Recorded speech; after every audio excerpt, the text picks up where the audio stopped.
Hey friends, welcome back to noseyAF, conversations about art, activism, and social change.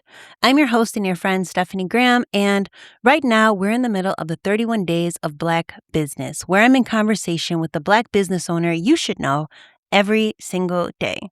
So today's guest was a CFO who left for lunch one day and never came back. Nadia Anderson is an event planner in Richmond, Virginia, and during the pandemic, she bought a 1934 brick colonial and turned it into a venue and co-working space named after a scene in the movie Boomerang.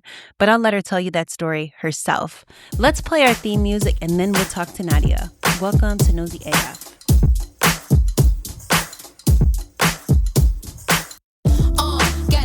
Get up, tell the whole world you a winner. Vision of a star with a mission and a cause. What you doing, how you doing, what you doing, and who you are. Flex yourself, impress yourself. Check yourself, don't wreck yourself. If you know me, then you know that I be knowing what's up. Hey, Stephanie Graham is nosy as Nadia, welcome to Nosy AF. Thank you. You know, I was clicking around on your website and I was like, oh my gosh, what a dream space.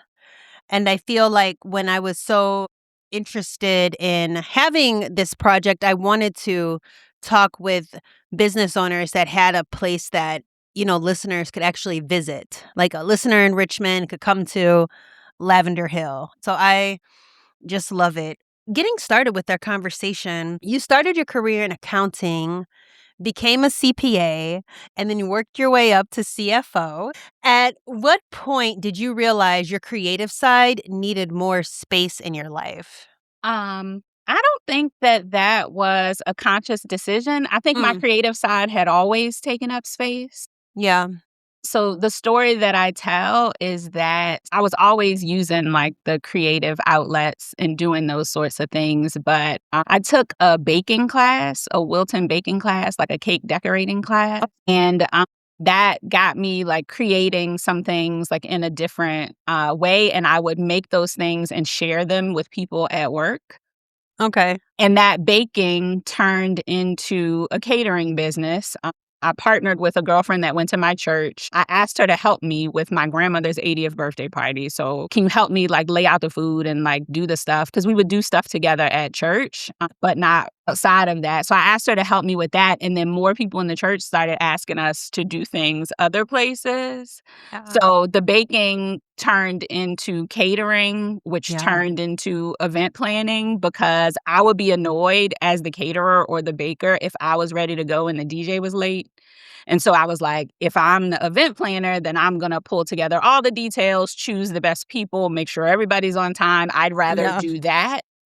Yeah. So myself and the catering partner and friend, we actually split. She opened a restaurant because she loved cooking, like, you know, on the griddle and like doing all those things. But I was more into event logistics. But when we were working together, I would always say that business was the best kept secret in Richmond because we both had full-time jobs and we didn't want to tell anybody. But that was my creative outlet. And I needed that as a full-time, like working somewhere else for someone else as a CPA. And so I didn't want that to be disturbed or disrupted. But how I found myself doing that full time was that there was a shift in the leadership at the organization I was working for at the time. So about 10 years ago, where I was working, I was a CFO. We got a new CEO. She and I were like oil and water. We just did not mix. And so I was like, you know what? You got this. I'm going to go do something else. So I literally like left for lunch and never came back and started the event planning business. Wow. You just really left and did not come back after lunch? So I have to tell you, I mean, there was more leading up to that. Sure, of course. There was a lot that was going on, like legal counsel had been involved. We had some HR things that were in place. And so I knew that my end was coming soon. Sure. And I was looking for another job, but I didn't have another job lined up. And I certainly did not intend to be an entrepreneur or to like start this business. But on that day, I felt that I heard very clearly, like, you know, this isn't your fight. Like, you can walk away. And so I did. And I had been slowly taking things out of the office anyway.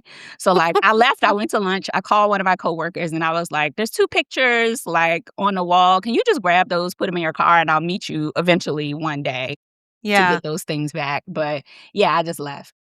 Wow, that's wild, and especially because like, how did like, what was the transition from, like, leaving that to saying, "Okay, I can bet on myself and start my own business?" I left, it was actually September 11th of Mhm. 2015, and at that time, I go taking another class. Like, I just like to learn different things, Yeah. and I like to put more tools in my toolkit around things that I'm interested in. So at that time, I was taking a class, that was like a continuing education certification in wedding and event planning. Okay. Not with a plan to start a business, but just because I was beginning to do more things. And again, I wanted to have more tools in my toolkit and know more about what I was talking about. So I was taking that class. And so that class ended in December. It was like a 12-week thing. And Mhm. so it ended in December. And so if I'm not mistaken, I don't know why I oddly remember dates. I believe it was December 9th was the last day of the class. And then on December 10th, 2015, I woke up with this business name and this business Wow. idea. So often there are things that are divinely inspired. They're not me. Absolutely. Because if you Yeah. want to hear from me as the accountant, like I always have a plan A, B, C through G. And like none of that was in my plan. I didn't know that in September. I was actually continuing to interview and look for other jobs. But what I found was that I would find myself in the same situation that I was in at this particular job in terms of being supervised or managed by someone who didn't have the technical expertise that I had, who didn't appreciate what I was bringing to the table. And I was working at nonprofits. And so a lot of times, all of our gifts and skills are pulled in when we're working at a nonprofit that's under resourced and you don't have someone to do something specifically. So I had another job offer, but the writing on the wall sort of said, you're going to be in the same position that you're in, at the Mhm. last job that you just left. And I was like, well, that doesn't feel like the thing to do. So I didn't, take that job. And then again, like I finished this class and then I get this business name. And so I'm like, okay, guess I'm going to try this. Let's just see what happens. Wow, and, like, so you've been in business, like, is it already 10 years, or It's is it coming already up 10 to 10 years. years? Wow. It was 10 years that I started Virginia Grace Event Management, which is my event planning company. And then Lavender Hill is now 5 years. Wow. So, yeah, I'm breaking, statistics and stuff. Yeah, that's Girl. amazing. What feels most different about Nadia today compared to Nadia who started this journey? What feels most different? I think, I guess Nadia 10 years ago was very concerned with stability and Mm, the certainty.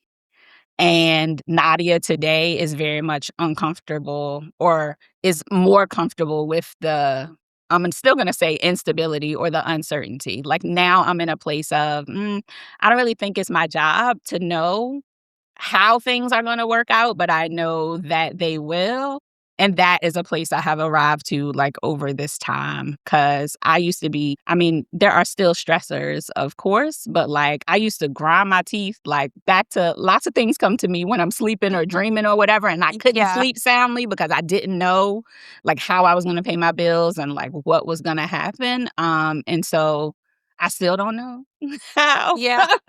But I'm okay with that. So I think that's most different from before. Yeah, I gotta tell you, that's really encouraging to hear, especially like I freelance in film and it's just like the film industry has just been so like up and down these past few years. And so just even hearing you say like back to me, just being like it's not really like my job to know that is just like phew. Like I feel like it's like a Care Bear cloud that like let me like lay on and like, yeah, that's right. Uh, faith will find its way into this conversation, like, as we Yeah. continue to talk, like, I'm a woman of deep faith, and, Mhm. I think it's a Martin Luther King Jr. quote that's like, "Faith is taking the first step when you can't see the staircase." Like, I Mm. believe it is my job to be obedient. I believe it is my job to make space and to listen and to be open, but, like, after that, like, if God told me to do it, then I'm just gonna go like, whatever the next step is, like, I'm gonna move with that, and I don't think it's my job to see all the way out in Yeah. the how and all the mechanics. And so that's something I'm comfortable with now that I wasn't 10 years ago. Before, yeah. Yeah. How does Virginia Grace and Lavender Hill work? Yeah. So they're separate LLCs. Mhm. And anytime I'm planning any event, it's under the Virginia Grace arm. And so Okay. Lavender Hill is the LLC that owns the building, and it is the physical space. And so sometimes there are events that happen at Lavender Hill that are Okay. planned by Virginia Grace. But sometimes, like right now, I'm on the second floor. Down on the first floor, there's a dinner that's happening. I didn't plan that dinner. That woman just rented space at Lavender Okay. Hill. She had no, there's not the interaction with me as a planner. So sometimes the two, intersect. And also, legally, the way the structure is, Virginia Grace rents space from Lavender Hill. Okay. Okay. Because Lavender Hill owns the building. So Virginia Yeah. Grace pays rent to Lavender Hill, and that's how Lavender Hill pays its bills. So Okay. also, when people rent space here, they are renting space under the legal structure that is Virginia Grace. So Yeah. Virginia Grace is earning money by planning things and by renting this space, and then Virginia Grace rents or pays rent to Lavender Hill in order to be here and occupy this office and have the space to rent. I So, see, yeah, it's like a big, circle. It could yeah, be, yeah, I like that, yeah. It also sounds, confusing. Does it ever get confusing? not to me. Yeah. Not to me, because That's I that built it. CFO. That's that CFO, right? Could be, could Yeah. be. Yeah. I just love the aesthetic. Can you talk about the aesthetic of Lavender Hill? It's Yeah. just so pretty. I'll tell you, just, I guess, the whole origin of Lavender Hill. Please, yeah, So, please. through Virginia Grace, as a wedding planner, I've always heard, well, shoot, even in my work as a CPA, people are like, oh, that's stressful. And I'm like, not for me. And planning weddings, people are like, oh, that's so stressful. I'm like, no, it's not for me. But for my clients, I developed some gifts that were gifts that I would give at different milestones along the planning journey. And Aw. many or most of those gifts had lavender in them. Like lavender has calming properties, like reset your nervous system and that sort of thing. So I was giving gifts to people with lavender. So there was always an association with me as a planner and calmness and lavender. So that's a piece of the lavender story. But also, Lavender Hill specifically is a direct reference to the movie Boomerang. So Boomerang was released in 1993. I was not allowed to watch R-rated movies. I couldn't go to that movie, but I spent the night at a girlfriend's house and her parents took us. Oh, And that was my favorite movie. yeah. And it was like, when I grow up, I want a boomerang job, because everybody was creative and they were operating at the top of their game and the clothes were fly and they got to go on a trip. I think they went to New Orleans. They got to go on a trip with their job and wear fancy clothes. And I was like, I want a job, like that, where everybody is just displaying Black excellence. Yeah. So that really stuck with me. There's a scene in the movie, Eddie Murphy goes to Eartha Kitt's house, Mhm. and the butler opens the door, and they're like, welcome to Lavender Hill. So Eartha Kitt's house in that movie was called Lavender Hill.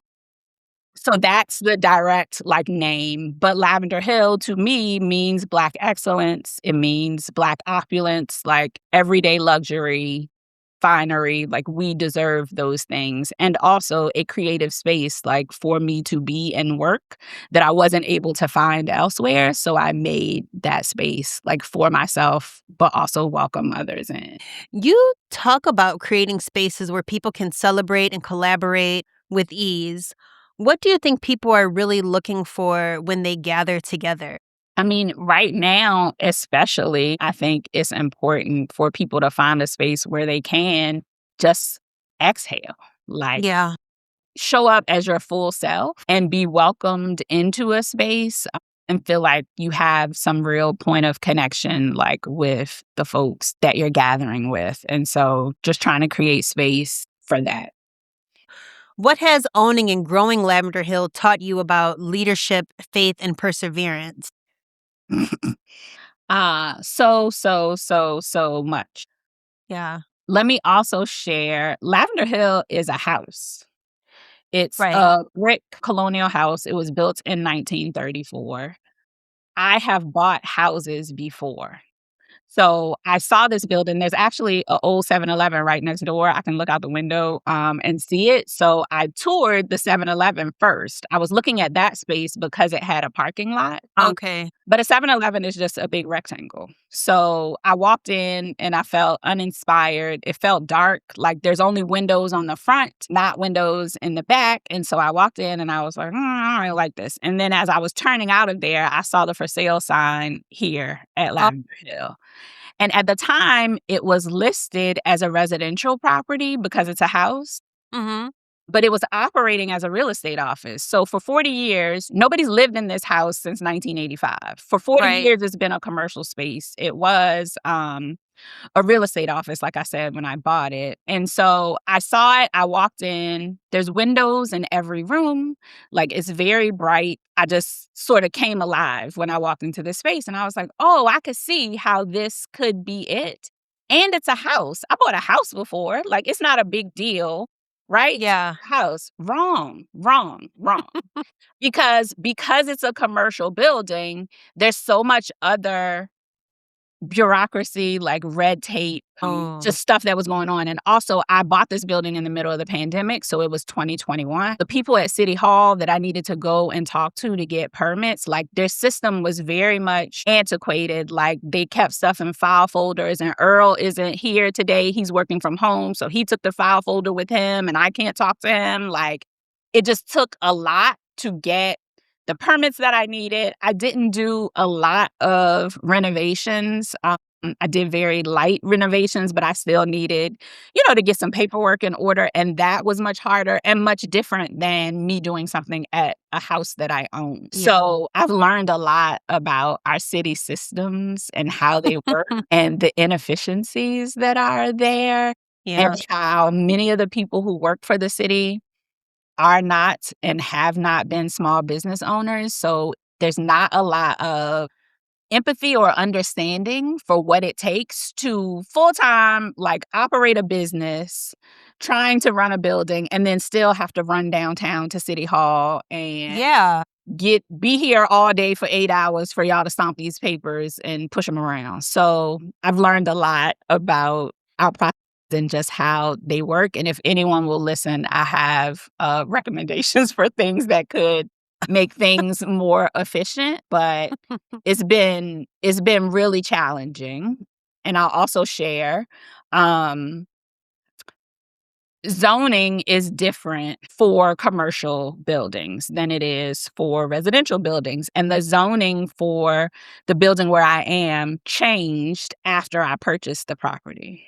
Oh, wow. And so the city doesn't send you a notice to say, hey, the zoning has changed and here's what the new rules are. So almost immediately or shortly after I bought it, the zoning changed, but nobody told me that. And I was already working to get some things up to code or up to the previous standard. And those things take time and money. So I was pulling together money to satisfy this requirement. And then as soon as I satisfied the requirement, they were like, well, actually the zoning changed. So you don't have to do that anymore. Now you have to do this. And I'm like, I just spent $3,000 putting up a fence to hide my trash can. And now that's not required. Or I just spent, I think I paid $600 to have the parking lot behind here restriped because they said the white lines weren't dark enough. People couldn't see them. What? Oh my gosh. So to satisfy the zoning, I had to make the lines more visible. So I had to pay somebody to seal the parking lot, put these lines down. And so then as soon as I did that, they were like, actually, we changed the requirement. You don't even need any parking spaces anymore. It's like, what? Yeah. It's like you guys need an email program and some DocuSign going on. But I'm like, you send me my water bill every month. You couldn't have stuck something in there to say, hey, people with this address, you're now under these requirements. Like, you're already communicating with everyone here. So it's the same. It's a different department, but it's the same entity. But very much I'm finding out the right hand don't know what the left hand is doing, and nobody's talking to each other. And that has created a lot of challenges. And actually, I'm still in the middle of a challenge because the new zoning created a rule that says that you can't gather people outside within 100 feet of a residential zone. So I'm in a commercial zone, um, but about 40 feet away from my property line begins the residential zone. And Oh my about goodness. 80 feet away from my property is a house. And so because I'm within 100 feet of a house, they're like, you can't gather people outside. So that is a zoning requirement that I am actively still fighting Yeah. currently. Yeah, that's really frustrating because it's like, how are you to stop somebody's uncle from, like, a wedding, from, like, walking down, with a cigarette or anything like that? Like, give me a break. Yeah. I'm so sorry. And so are you, like, sorta, like, learning all this as you go too? Yeah, and My god. from day one, I'm like, "Can you give me a checklist? Like, can you tell me all of this?" Yeah. I'm good at following instructions, right? So give me the instructions and I'll follow them. But each step I take, back to this not seeing the whole staircase, each step I take, there's some new information that's revealed, and then I have to be like, "Oh, okay, so how do I find my way around that?" Wow. Yeah. Well, I'm so sorry it's so frustrating. Yeah. It's like beauty is pain because It's it's such tough. a beautiful It's place. tough. It's tough. I hate that. Yeah. When you, plan events, what's your favorite events to plan? Is it the weddings? Is it, debutante balls? Like, what? I I like a good love story. Mhm. So I love to participate in and help people with weddings. Mhm. But I will say that for me, I really just like to help people deliver on what their vision is. So the best events for me to plan are when I'm working with clients who can, articulate what it is that they want, and then they reflect back to me what they see in the event. Yeah. So the best, I guess, a story that comes to mind is I planned a wedding for a young woman. Well, actually, the couple got married in St. Louis. Okay. And at the time, the groom was studying in London and the bride was living in California, and I live in Virginia. But they were getting married in St. Louis.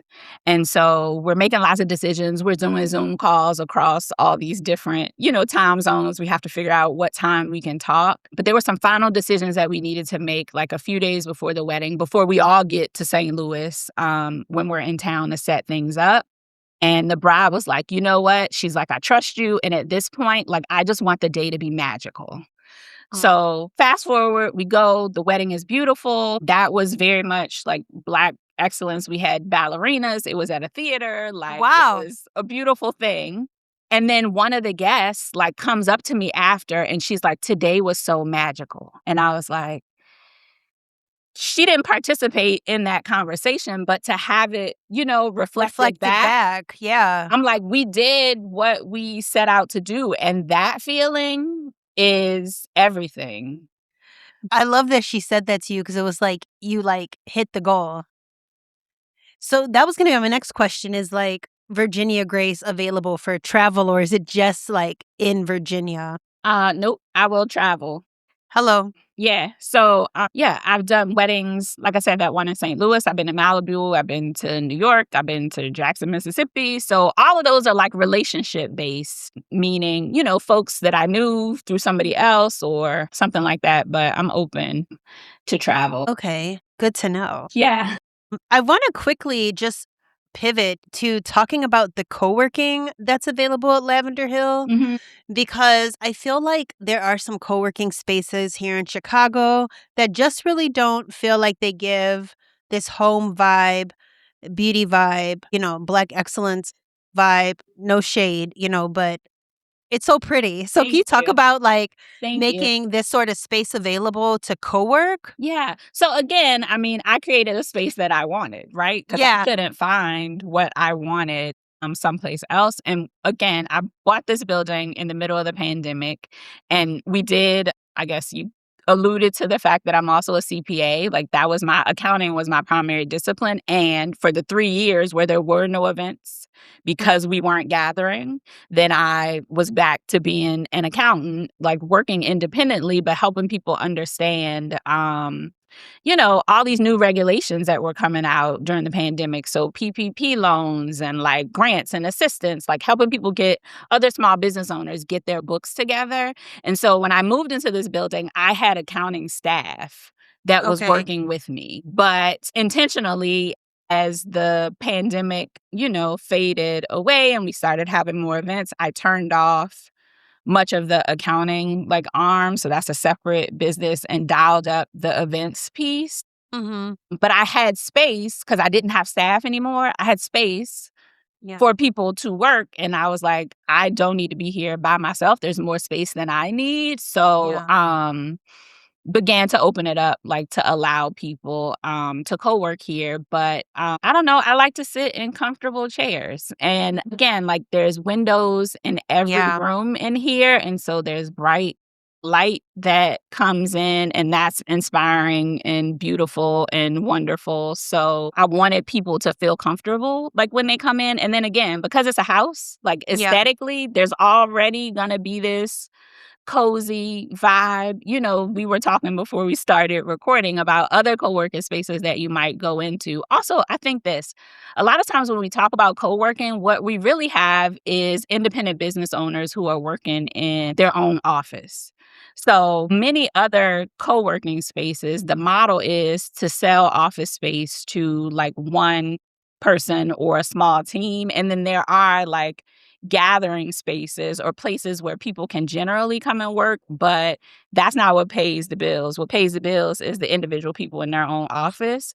And often those people who are working in the office, in my experience, I have found they are men and they are, kind of closed off. Yeah. And it's kind of like, I don't know, bro culture, like around. Yeah. And so the furniture represents that. And just the aesthetic is a different thing. So I have been told, this place is just comfortable and cozy. Yeah. And also it's a feminine vibe. Yeah, that's the word. Yeah. Yeah. So, yeah. But also, I mean, this is a space, it is an intimate space. So you got to want to know your neighbor. You got to want to talk to the other people who are around you. And like, my desire is to build community so that people can lean upon each other, like finding out what the other disciplines are. And so also here in this space, currently, I don't have any private spaces. Like all the workspaces are shared. So there are places that you can peel off and go like take a call if you need to. Like I call them telephone booths that I've created. But generally, when you're working, you're sitting at a table like near to someone else. And so I want you to get to know that person and what they're working on and what's important to them. Of course, focus when you need to, but you want to know people here and you want to feel comfortable around the other folks that you're working with and not go isolate in your office that's in, a shared space next door to somebody else. Right. Or maybe even be at like a coffee shop, which coffee shop, work culture is a big thing. But it is nice when you could be someplace cozy and not have to worry about, like girlfriends catching up at the table next to you while you're trying to like type up a proposal or something. Yeah. Yeah. You describe yourself as both creative and analytical. A lot of people think those are opposites. How have those two sides of you worked together in building your business? This is a good question that I haven't considered. I will tell you the first thought that comes to me is that when I was working as an accountant, I often heard, I've never met an accountant like you. And I didn't take that as a compliment. I was young and wanting to do good in my profession and fit in with the people who are around me. Yeah. And so I tried to, and back to like that creative stuff was always sort of seeping out, whether it was in like my eyeglasses or how I wear my hair or like what my clothing was like, right? So like I never met an accountant like you, or just curious questions, that other folks might have. And so I tried not to let that stuff show up too much. But I think, I don't know, age and maturity and wisdom and somebody making me mad, like realizing I just kind of am that I am analytical and creative. And I think the creative helps to get through like some of the problem solving that's in the analytics. So finding another way to do it, or also just making stuff look beautiful. Like if we're thinking about like being an accountant and like, I don't know, in those days, dragging around like a briefcase with all of these papers, or like sitting in a cubicle that, again, not a lot of sunlight coming in, all the desks are gray, like finding some stuff to pin up that made it feel like my space that would give me some energy plants. I'm always dragging life into spaces. So if you go downstairs in Lavender Hill, there's like, I like to say, bringing the outside inside. So like, there's something living in every room, but that creativity like fuels all of the work. So it, got harder and harder for me to try to distance, from that. And so I feel like, that's a lot of what led me to quit. Try not to show like, if I can't, be me, then let me, y'all have this. I'll go find somewhere else. Do your partner who you started with, who now has the restaurant, do they ever cater your events? Yeah. Oh, cool. She has. It's funny. I am hosting a gathering here on Wednesday, and I woke up thinking about her this morning, really thinking about chicken salad, because that was one of the things that she made that I really enjoyed, and I could make it myself, but I woke up this morning like, I should call her and ask her if she'll make me some chicken salad. But yeah, she has catered stuff here before. What is one way that like, we can support your business outside of, booking your services and renting out is it appropriate to call it a house, renting out the house? Yeah. Renting out the space? House, yeah. Yeah. How else can we support you? So, of course, like just amplifying the story, like if you come across me and you think it's cool, like let other people know. And just as you shared, like people do travel, so you don't have to live in Richmond. Tourism is big here. So a lot of people come to Richmond or pass through Richmond. And so there might be opportunity for you to find your way here. But I will also share this fight that I'm in with the city about the zoning. I could use some support there. So I can share this with you, like to put in the show notes. But there's please. A nonprofit that I've partnered with that people can, if you can't come here and rent the space, which obviously helps to give me revenue, you can like make a donation through this nonprofit in order to pay the legal fees that I have to pay in order to, because my business is not yet turning a profit. So like, I think something else. So, I mean, it would be helpful to have support in that way. Yeah. Because it's kind of crazy for me to be a property owner and be told that I can't gather people outside. Yeah, like that's like one of the whole points. That is the whole point. Yeah. I asked these questions up front before I bought the building, and then the rules changed. And also, I mean, I'll throw this in there because this is the podcast that we're on and what we're talking about. While this building has been commercial for 40 years, to my knowledge, I'm the first Black-owned business to be in this space. Also, the demographics of the neighborhood that I border, statistically, I don't want to misspeak, but let me say this. I'm not aware of any Black families that live in this neighborhood. Yeah. And so while the zoning changed, how I became aware of the change was because I had a band that came. I was doing an event series called Beats and Blockbusters, where I would have 2 hours of live music and then the sunset and then show a movie. Of course, Boomerang was the first movie that I showed. Right. I think the movie this night was Brown Sugar, but I had a band who was playing like some of the music from the soundtrack. It was a great night. It was in May, and so it wasn't too hot, but it was warm enough, and it was a vibe. And let's say there were like 60 Black people enjoying music in a space where perhaps they had not previously. And so neighbors started looking over the fence and complaining about the gathering. So that was one gathering. 2 neighbors came over and said, "Hey, the music's too loud." I said, "You know what? I won't have bands anymore." Maybe it was. Maybe it was. I could see how a drum kick could, spike and be a little loud. So I was like, "Okay, we won't, have bands anymore." So the neighbors came over, I responded and, took action to change that, but the story that grew out of that one time with the band spun out of control. Really? Yeah, and so many neighbors started writing letters about, "We don't want this business in our neighborhood. It's going to, attract." I mean, some letters were like, "Oh, it's gonna attract alcohol and drug use and rats and all of these things." And so that fed into this conversation that I'm in with the city about not being able to gather people outside. So all of this started from the question of, how can you support me? If you're not in Richmond, we can link you to the nonprofit to be able to help Yes. with the legal fees to defend my right as a property owner to gather guests Oh outside my on my gosh. property. Nadia, I'm so sorry that you're having to deal with that. That is frustrating It is. AF. It is Oh my frustrating God. AF. And It's kind like, of unbelievable. yeah. It's kind of unbelievable. Yeah, we're just trying to make Black excellence beautiful times and memories here. And music is very important. So, we're having conversation, and when I say we, I mean with the city council person that represents this area and also represents the neighbors. So we were trying to negotiate about how many events I could happen outside and how many people and whether or not there was amplified sound.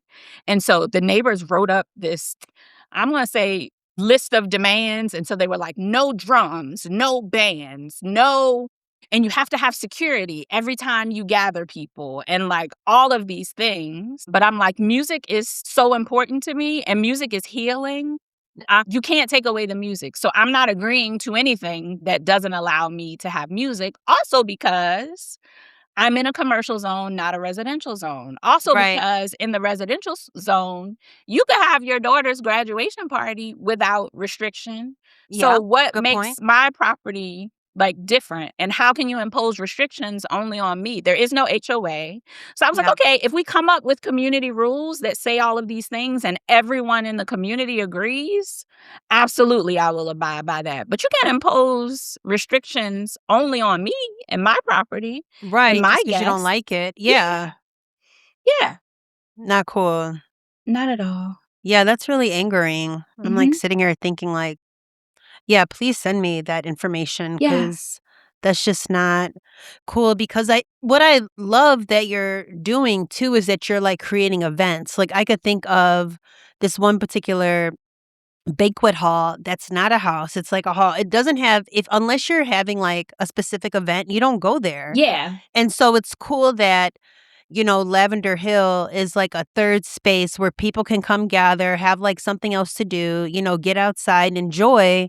And it's just being beaten down because I feel like our communities definitely need more third spaces. Our neighborhoods need more third spaces. Definitely need more third spaces. And as you see, I'm someone that creates the things that I want. So Yeah. couldn't see a place to do the kinds of things I was doing. And also, there's power and value in being outside. Yeah. So, what we're now in discussions about is outside. They're like, you can do whatever you want inside, but don't come outside. I'm like, no, my feet need to be in the grass when I hear the Yeah. drums because there's something ancestral and connecting about that. And there Yeah. aren't other spaces that are privately owned. And if we want to, be specific about it here in Richmond that are Black owned that have grass or green Good. space. There's Yeah. restaurants that have patios that are hardscape, but I'm like, where can I go, and host something or attend something and put feet in grass? Yeah. Right. That's not the That's forest not common. preserve Right, right. Or a public park, which is the park. same as Yeah. working in a coffee shop. Whoever shows up, whoever drives by, my space is fully fenced and enclosed. Mhm. So yeah. So it's a good thing. It's not a bad thing. Yeah. After 10 years of Virginia Grace and 5 years of Lavender Hill, What does sustainability look like for you now? I mean, I know we're working with the whole zoning situation.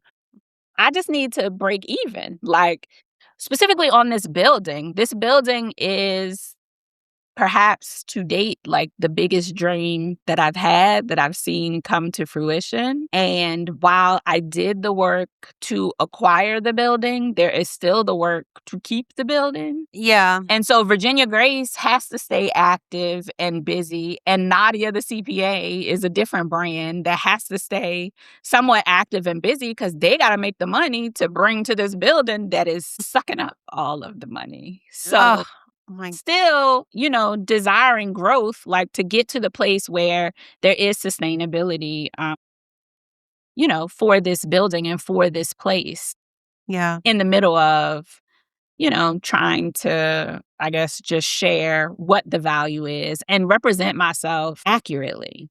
Because Sure. often what has been shared has not been accurate. So trying to tell my own story to be able to get to a place where more people are aware of Lavender Hill, where more people come here and have a great time and invite other people to Yeah. come and have a great time.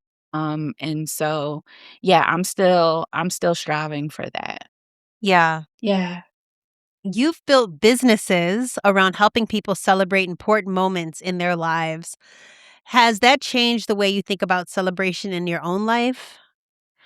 Yes, I will say I serve others so much that sometimes I forget myself. So I try to celebrate little things or create milestones. I have a journal where I'm instead of writing a to-do list, I write a done list. So the things that I did, Yeah. I celebrate.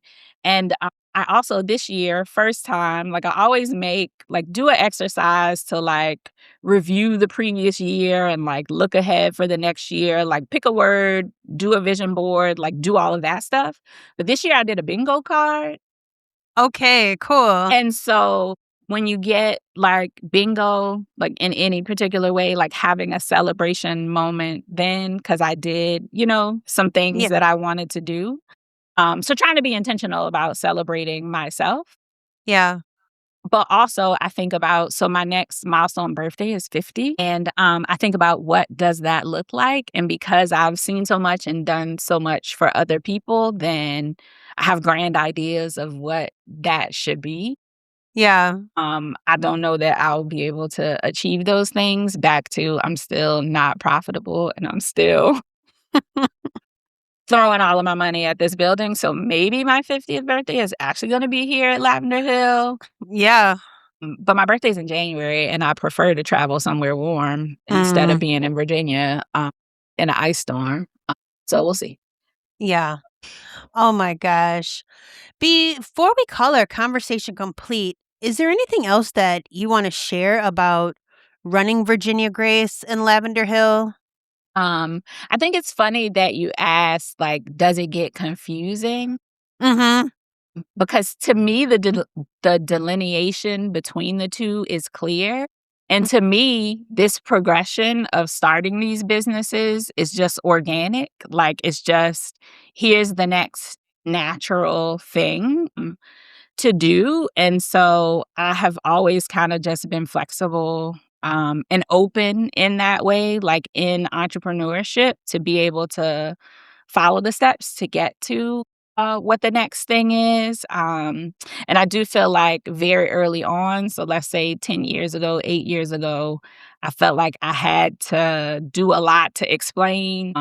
Well, I do a little of this and I do a little of that, but I'm Yeah. they all complement each other and Yeah. go well together. Certainly the accounting piece is the undercurrent for all the businesses and knowing the numbers and what's going on there.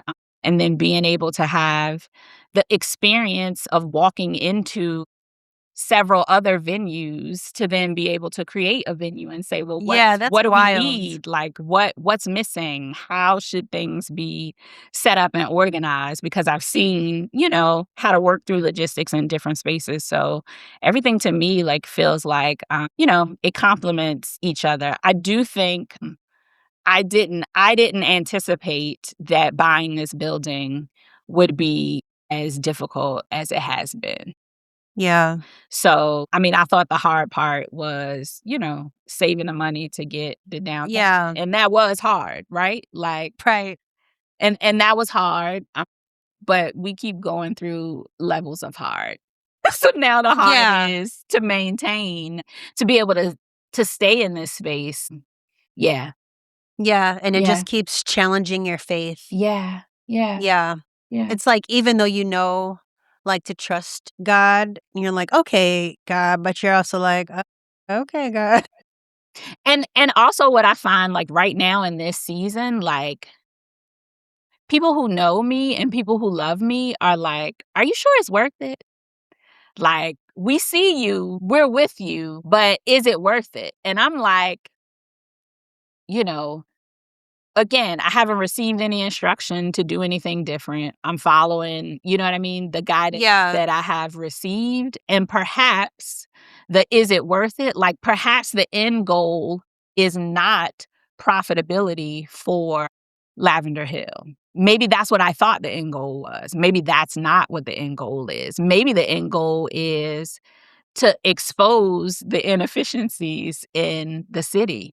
Maybe the end goal is to have a Black business in this space outside of where we would historically or traditionally be. Because that's something else that I keep hearing is, well, why don't you go someplace Right. else? Like, why do you want to be, over there? And I'm like, this is 2026. I should have the option to choose to be wherever it Yeah. is, allegedly. I can be wherever, I choose to be. So is that true or not? And so, maybe the end goal or what success looks like is not what I thought it was when I Mm. got here. And maybe I won't know the answer to that question until, sometime Yeah. later from now. And is when I know that these folks love you when they ask, "Is it worth it?" But is that a helpful question? Is it a helpful question? I don't think it's helpful, but Yeah. it's not hurtful either. Okay. And it opens space for me to also display my faith, like, again. Yeah. So to say, like, if I had a menu and if I were able to choose the challenges that I would be faced with, I would choose this shit. Like, Yeah. but it ain't about me or it's bigger than me. Like, I'm a part of it, but I think it's also very clear to me that, again, I think we started this conversation with, I'm on divine assignment, right? And Yeah. so I don't, you know, I'm looking and leaning. And Yeah. I just a week ago, like, submitted some more information and filed a petition, like, with the city to get them to review, or like, I'm trying to get them to appeal this decision that they've made about the property. And so I filed that on Tuesday of last week. And on Wednesday, I started a fast. Like, I'm doing a 40-day fast. Like, I need to hear what's up. Like, so, is it worth it? That question is not at this time, like, for me to answer. Like, Yeah. the answers are still coming, and I'm making room to hear from God on what those answers are. Yeah. Yeah. Well, if for what it's worth, it's very encouraging to hear you talk about your journey and what all's going on. You know, I have like ideas for projects that include like physical spaces. So even thinking about what all that could be and what the surprises could be, is like it's helpful to hear for sure. As much as you prepare, it's still a learning journey, right? Yeah. Because there would Yeah. be no way for me to anticipate all that has happened. Yeah. So It does seem like entrepreneurship, it doesn't seem like there's ever a space to rest. I would agree with that to this point. I have a girlfriend who is a hairstylist and a salon owner. Mhm. And she, she and I talk a lot about business challenges, but let's say she's had her salon for 15 years, but let's say she's been, like, independently, like, doing hair, not working for someone else for, like, I don't know, 33 years or something crazy like that. Yeah. And so to hear her reflect back some of the things that I'm thinking, oh, well, she already got to the point, like, when she got her building, then I was like, oh, you're comfortable, you know what the clientele is, you know what it's gonna be, like, cool. Like, by the time I hit year X, I'm going to be, have a different experience and rest and not have to create, you know what I mean? These new things to respond. But that's not the case either. Like, she's been my model of long-term, I guess, growth and change in the entrepreneurial space. And I've not yet met the person who is like, it's cool. I'm on cruise control. Just reminds me that Instagram is only a highlight reel. For sure. And you can't believe everything you see. Or maybe you do to a point, but know that it's curated. I told you what I wanted you to know. For sure. Yeah, for sure. Yeah. Yeah. Well, thank you so much, Nadia, for bringing your expertise, your wisdom, your experience, and sharing your services of Virginia Grace and Lavender Hill. I really appreciate it. Thanks for asking thoughtful questions. Like, oh, thank you. I mean, I'm in it, every day and don't really pull up to think about some of these things, but you asked some good questions. So I appreciated talking with you today. Hey, y'all, before we do the outro and all that other fun stuff, I wanted to share that Nadia is looking for a land use attorney. If this is you, if this is someone in your network who could work with Nadia in Virginia, please get in touch with her, get in touch with me, and I'll put you guys in contact. I would really love to make sure that Lavender Hill is around forever, and definitely want to help her. I really enjoyed having the conversation with her. I really love the work that she is doing in Richmond. And so, yeah, please check your networks, check your LinkedIn, check your family, check your friends, whoever you know that might be able to help Nadia. I would love to do it. So thanks again for listening to Nosy AF. And yeah, talk to you later, Gator. That concludes another episode of Nosy AF, 31 Days of Black Business. I'm your host and friend, Stephanie Graham. I hope you took something away from today's conversation and had a good time hanging with us. Be sure to check out the show notes to learn more about today's guest and consider supporting their work. You know how it goes, whether you're making a purchase, hiring them, or simply spreading the word. Listen, who doesn't love a referral? It truly all makes a difference. Quick thank yous go out to Queen Lex and Freddie Bam Bam for the Nosy AF theme music, and Emma McGolrick, who hooked me up with the cover art and branding. Shout out to the partners and supporters for this series. You could check them out in the show notes as well. Super grateful for a partner. Hello. That's the show, friends. Until tomorrow, stay curious and take care. Bye.